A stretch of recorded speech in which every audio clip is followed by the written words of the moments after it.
Don't look at me, it's for my video. Hey guys, I think it's a funny running joke about me wearing makeup. Because the lights are so hot, it actually makes me sweat a lot. So, as I'm doing the videos, I tend to just get sweatier and sweatier. So a little bit of makeup actually really helps. So it's kind of funny. I'm not that embarrassed about it, clearly.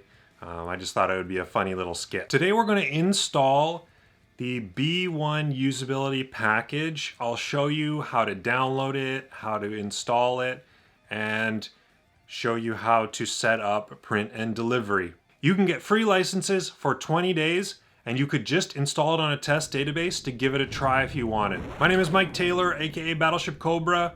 I am an SAP Business One consultant. I do videos about SAP mostly, but also about general stuff about IT, consulting, and my life personally. I do weekly videos, 9 a.m. Pacific Standard Time on Mondays. Check out BattleshipCobra.com for more information, including my SQL for SAP Business One course and my Crystal Reports for SAP Business One course. Online, self-paced. Check them out.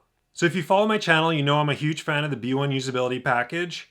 And if you wanted to try it, you can. So whether you're trying it or you bought it and you're doing the installation, you can follow my video and you will be able to install and configure the modules you want for both B1UP and print and delivery, my two favorite parts of the usability package. So I'm actually going to install this on a new demo database to show you exactly what's going to happen. Let's start now. So the first thing you're going to want to do is download the software. Go to B1 usability package download.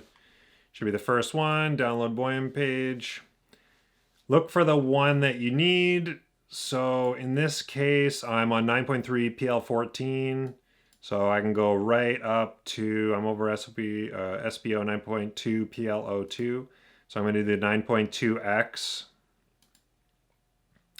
It's going to download. It's going to take a few minutes. Once it's finished downloading, you want to decompress the right folder. So I'm a 32-bit for life type of guy, so I'm just going to use the 32-bit installer. Just drag that to your desktop, 32-bit. All this stuff is part of this B1 usability package. Go into your database, modules, administration, add-on. And again, this can be a test database as well. So you could put it just on a test database and it won't impact your system, your production system, if you don't install it on your production system. I don't recommend you put it on your production system unless you're really sure you're going to buy it. It's going to make a lot of tables, a lot of fields, and you don't really want to put those into a production system, especially if you're doing an evaluation. Get your partner to make a copy of the database and then put the add-on there. Modules, administration, add-ons, add-on administration. Already have it installed or registered there, but go to register add-on, registration package, desktop, 32-bit installer. Oh, you can check what version of the client you're using by going to help and about SAP Business One. You can see I have the 32-bit. If you have the 64-bit, you need to use the 64-bit folder. And if you have clients if you have workstations with both the 32-bit and the 64-bit, you'll need to actually do the process for both. Only one of them will create the fields and the tables, but you'll need both installed in order to use it on both the 32 and 64-bit. Register, ellipses, it's on my desktop, 32-bit installer, that's fine, just use all the defaults, push OK. It's already on there. It'll move it over to the database, so I already have it here. You click over, yours will appear here. You want it to be, I'll say mandatory and active for now. Click update. What I'm gonna do then is I'm gonna trick the client into thinking I'm restarting it. So modules, administration, choose company. Click away and then back, re-enter your password. And this will just trigger a refresh and it'll get you going again. You could close it down if you wanted.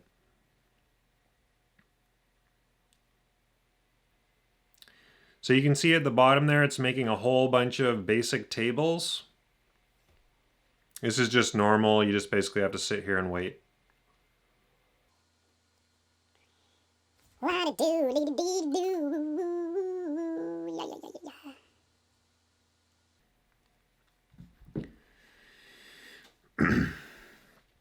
You'll get to a point here where it says you need to restart SAP. Database structure has been modified. You can say yes. Again, it's just adding a ton of fields and tables to your database. Okay, so I recommend you shut down your SAP at this point.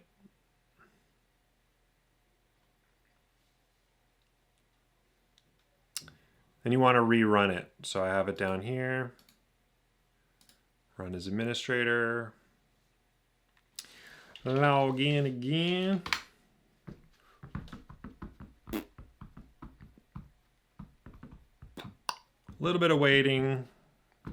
It's got to install. So it's going to do the B1 Usability Package Configuration Wizard. Next. Don't read it. No, you can read it if you want. Let's read some of it. Okay. Limitations. All right, I'm going to read the whole thing. Important, read carefully. This end user license constitutes a legal agreement between the license or international corporations or other international intellectual property entities software partner. You may install software numbers to use software entities or other license at one time. License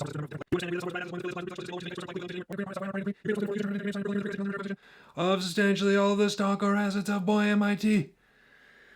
Whew. Yeah, you guys read all of the T's and C's, right? Okay, so I'll tell you what I normally use, and I have kind of a standard set. I'm more likely to set things up than to not, because it's just easier. You don't have to go back and then reset them up, kick everybody off, remake all the tables. So I'm usually just gonna default to probably more than less. I'll give you just a quick I'll just give you a quick example of each one of them, if I feel like it. Function buttons, those are the buttons on the side. Buttons on the side, very useful. I used to be against them because I used to place them on the forums, but now I really like the function buttons. They're really easy to add buttons, and if you add like 3, 4 of them, it looks a lot better. If you add only one, then it doesn't look as cool. Use item placement tool. This allows you to place and move things around. Use mandatory fields. I'll usually do that. Use default data. I don't typically do that. Use add or edit menus. I definitely use that. Use quick create. I only use that in certain situations. That allows you to quick create business partners and items. By pushing end, where you want to make a whole BP, you can do a really small form. You can customize what's on that form, makes things really quickly to enter new customers if you do that all the time. So you can check out the Boyan video on that. Next. Template system, don't use it. Tab control system, never used it. Use toolbox, definitely do it. Make items read only, yeah, I can do that. Use right-click menu creator, that's very useful too. Next, use letter merge, never used it. B1 search, I use it. Use exchange rates, I use it. PLD extensions, never use PLD extensions ever. Get rid of them. Use only crystal reports. Recurring invoices, never used it. Probably useful. Not going to turn on right now. Use dashboards, that's great. Use B1 validation system. This is one of the fundamental parts of the entire system. So yes, and use master data manager. It's one of the most underrated functions of B1UP. Whew. All right, I'm also going to use B1 print and delivery in this case. You could check it here. I'm going to show you how to add it to an existing one just to show you how to enable it. So I'm not going to do it right now. Next, set database information. Don't use Windows authentication. Just use your regular thing. You can use a SA. Test your connection. Oh, update. Set blah, blah, blah, blah. I don't usually read these. I'll leave that. That's cool. Yeah.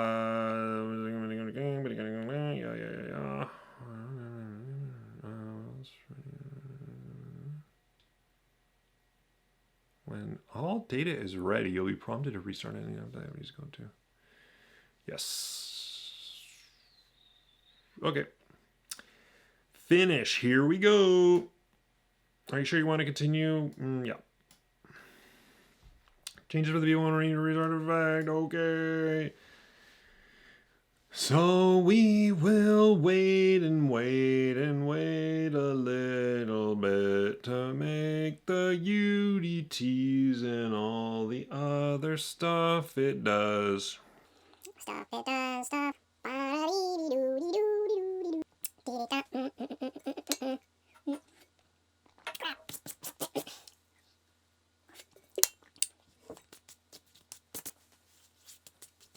Oh, database structure has been modified. In order to resume, yes. Current configuration. Okay. This I will usually close down the SAP Business One client again.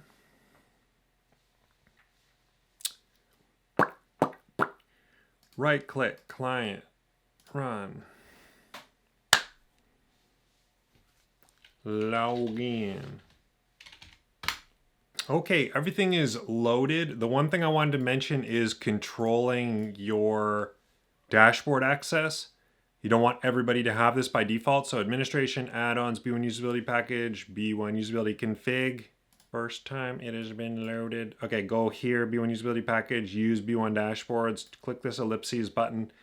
So what you want to do is, so this is excluding nobody, so everybody would have it. So I would say you can go include, and then I will go to, what am I, Jason Butler, the manager user? Or you can make user groups at this point. So you can make user groups, managers, and then you can add people to this. And then what happens is you can do all your settings for, you could do all your settings for this group and just say use this group, or you could do permissions using various groups, and then you can add somebody easily to that group, and then all the customizations will apply to them rather than applying things one at a time. It's very handy. In this case, I'm just going to do the manager user. Boom, please restart, take effect. So this means that it'll only load for the manager user. It won't load for everybody else, because you're going to say, oh, I don't want everybody to have all these dashboard things in here. So especially sales and finance, this demo database has like not much data on it, especially for the last 12 months. So it doesn't really matter, but there's a lot of data in here that people can see. The biggest issue you're going to find is that you need to do the DI API XML fix. So I cover this in my client reinstallation video, but basically you go to C, program files, SAP, this is obviously for the 32-bit, DI API configuration, right-click your B1 local machine.xml at this path. C program files x86, SAP, the same fix for the 64-bit. If you have both 64-bit or 32-bit machines, you have to do it for both, depending on what you have. I have a 32-bit machine, so I get B1 local machine.xml, right-click, edit. I usually just go, this will say localhost. If it's broken, I go Control H. So I want to replace localhost with your machine name. So I don't want to replace that whole thing. I just want to replace the word localhost with whatever your SAP machine is. So if you have to find that, you can go choose company, and it'll be this one here, current server. So whatever your current server is, replace it with that. Okay, replace all, and then you're done. File, save. Likely it won't let you do that, so you'll have to save as. Save it on the desktop, B1 local machine. Save it there because of permissions. Then you're going to take it from here, right click, drag it over here, move, and then you're going to replace the file. Then you're going to want to definitely restart your SAP Business One. That's usually the reason why installs will fail or why B1UP won't work properly from what I've seen. Okay, so the other thing I want to do is print and delivery, modules administration, add-ons, B1 usability package, B1 usability config. So this is the productivity package, and then I'll use B1 print and delivery. Click update. So this is going to do the same thing. And if you're doing this in a live environment, you might want to do a backup. I haven't seen anything fully, I haven't seen any really bad issues with this, but before you do anything or add any fields, you should do an SQL backup. If If you don't know how to do that, you should contact your partner, and they can usually do that for you. Or if you have a technical person, get them to do an SQL backup for you just in case. So we're going to wait for all these things to be installed. All these wonderful things. I really recommend Print and Delivery. It's very, very awesome. And B1 Usability Package is amazing, but Print and Delivery really is one of my favorite add-ons of all time. It just makes things so much easier in doing so many things. This, from the account balances, just delivering email, composing email, scheduled reporting, you know, any of that stuff. So we're going to wait a little bit. Okay, so once that's done, you'll say yes. Need to restart. In this case, I've found the most consistent way to do it is to actually, again, close. Normally you can do that trick, but I found a little bit of weirdness if you don't close it down. Start it up again. Log in.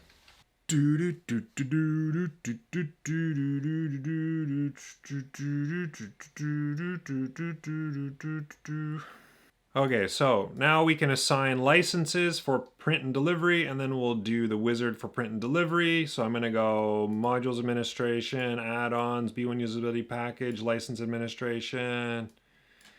I'm going to go down. I'm going to scroll down. Jason Butler manager, B1 usability package, and I'm going to assign a print and delivery for this one. You could try the other ones too. I just don't have. I'm not going to do them today. Update. Okay, as soon as you update that, it's going to prompt you for the setup wizard. So firstly, you want to set up your B1 share. So mine is / M Taylor P50 B1 share. Then we'll just make a new one. I think I already have Crystal Reports layouts. So I'm just going to do YouTube layouts. So I'm going to set that there, put my network location, throw that in here.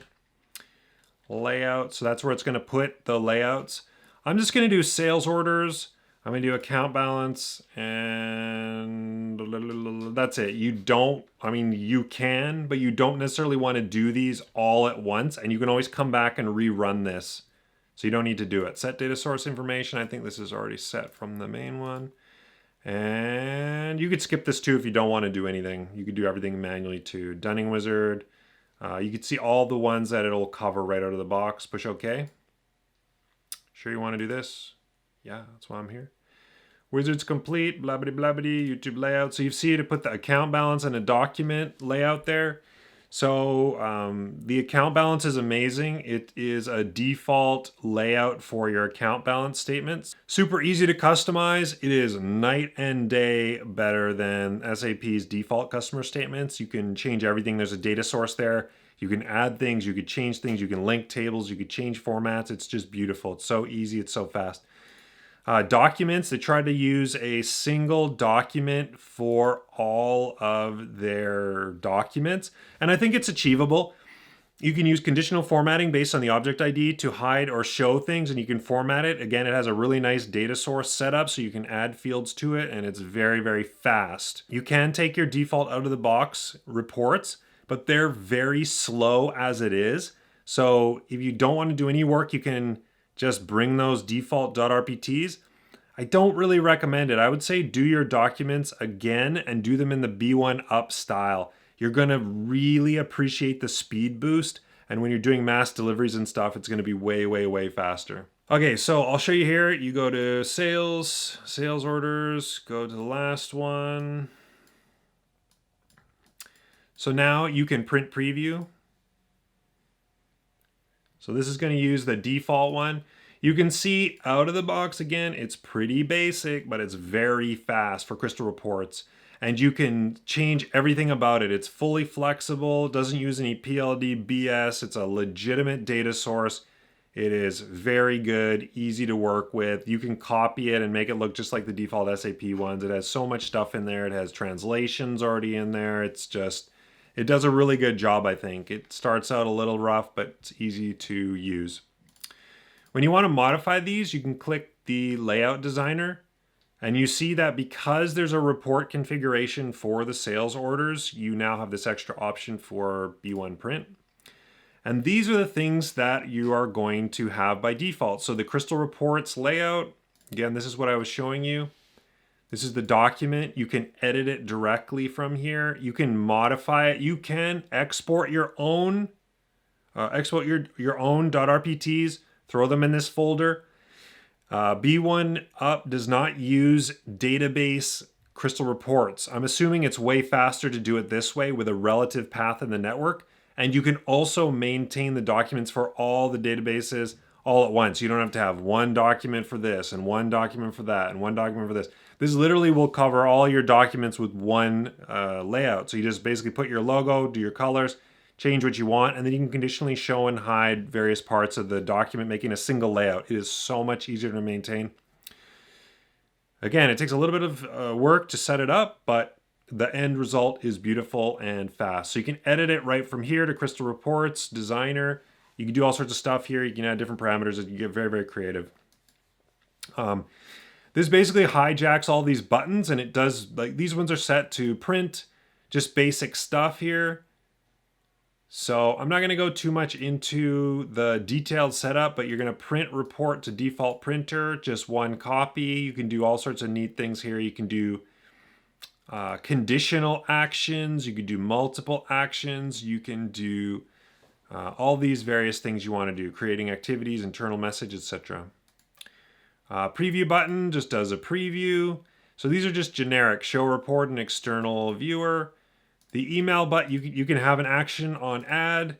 You can have various complicated or less complicated emails. This is a single one, just sends out just a really generic email, but you can really get custom with these. You could change all sorts of different stuff. You can do print groups or email groups, email categories, and you can have those with SQL, dynamic syntax, and all that stuff. I usually like to use Exchange, so you would set up the Exchange. I'm not going to go through that today. This is very, very powerful. It can be HTML too. PDF button, this is just going to save to a file. So it can save to a particular dynamic path in the network or wherever you want. A lot of other features there. And then how document printing reacts to it. So this is really neat. Email document report, and it can send out bulk reports that way. So you can do the fax button, you can Excel button, Word button, and you can actually just use those for whatever you want if you have alternative printing things that you want to do. You can use report selection to use, business partner fields to determine which report selection or which report configuration it's going to use. And just in general, it's amazing. You can check out the B1 Usability package videos for more information on this. In general, I really like it. I love it. For business partners, it adds account balances. This is extremely useful. This is just a game changer here. So you could generate account balances and mass deliver them. You can even have conditional actions. You could do, here's property that says this customer wants it mailed, snail mail. These ones want to do it by email. You can do it all dynamically by UDF selection using that report selection I showed you. There's a whole bunch of different things you could do here. Preview before execution. I'm just going to do print preview and show you one. So we're just going to pick one, print preview it, and I'll just show you it. So you can see, again, it's not too pretty to start out, sorry boy, but what's pretty is that it is a true data source and you can do anything you want with it. It is not a PLD nightmare that you can't edit. It's super fast. You could literally do whatever you want. It is just super nice to work with. You have to do, again, a little bit of formatting, but it is worth its weight in gold. It'll make your life so much easier once you do these account balances really nicely. You could just, boom, you send out all your outstanding balances, and boom, all your customers get their accounts. Beautiful. So that's all I'm going to cover today. That's how to install and how to get things going with your B1 usability package on a test database or on your live database if you've bought it and you're installing it for yourself. There's so much more to this product. You can look at my B1UP demo, and I'll put a card up, B1UP demo.battleshipcobra.com. and you could check it out just to get inspired a little bit. You can go to the B1UP YouTube page and you could check out their massive amount of e-learning resources, and they will teach you everything. They have so many like manuals, the online manual, lots of tips and tricks every day. They support their customers so much. It's so nice to have a package, like a software package, where you are pleasantly surprised that there is more functionality than you expected. I am always being surprised by new things, and I'm like, hey, I'm just gonna try that. And then when I try it, boom, it already was thought through and it already does what I needed to do. This is not a paid promotion. I've not been paid to say this. I honestly just think it's so nice to work with SAP Business One systems that have B1UP. It's really worth it. I think you should get it and get into it and think about how much time you can save just by doing the account statements, just by looking at the dashboards, just by doing the exchange rate automation, just by emailing your documents out where you don't have to put it on your desktop and manually find the email. It'll automatically compose the email you want, maybe even in HTML with nice pictures and everything. So it's worth the money just to reduce that. If you use the Dunning Wizard, it integrates directly into the Dunning Wizard to send out the letters. Scheduled reports. This is just print and delivery by itself. It just pays for itself over and over again. You can add button automations. You can add item placements. You can remove fields from the forms. You can place your UDFs into the main forms. Just watch my B1UP demo. It just does everything you would want it to do so easily, so seamlessly, so flawlessly. But anyways, clearly I'm a B1UP fanboy. Check me out at www.BattleshipCobra.com. My SQL for SAP Business One and Crystal Reports for SAP Business One. I've also rebooted the podcast. Go to podcast.battleshipcobra.com. If you want to suggest a topic, go to voicemail.battleshipcobra.com and just send me a voicemail. If you want to be on the podcast, I'd like to hear your questions. It can be not just, maybe you have just a question for me about myself personally, or about consulting in general, about IT. Maybe you want to get into this industry. Maybe you have a question about customers or how to deal with certain situations. Just feel free to email me. If you don't want to be part of the, if you don't want to have your voice in the actual video, just let me know, and I won't put the voice in there. I'll just everyone just garble it. I don't know. Maybe I'll just put it on screen or something. But thank you guys so much for watching. Really appreciate it. Any questions, comments, etc., put them in the comments below. I check them all out. And thank you very much. See you next week.